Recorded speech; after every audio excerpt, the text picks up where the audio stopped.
Hello everybody, today we're gonna see how to create a membership community on Gumroad. First, you should be logged into your Gumroad account. After that, you should click on Dashboard. Go to Products and click on New Product.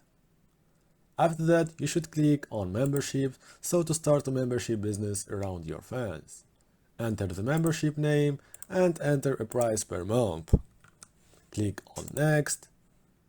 And from this page, you can add the membership description, a custom URL, upload the cover and the thumbnail, and add what will subscribers get from this membership.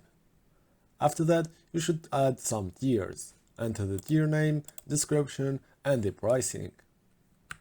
Once done, click on Save and Continue.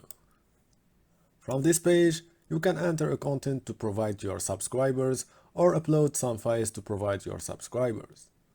After done, you should click on Publish and Continue.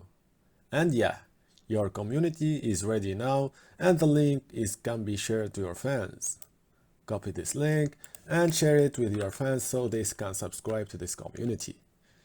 If you like this tutorial, please subscribe to the channel, like the video, and peace.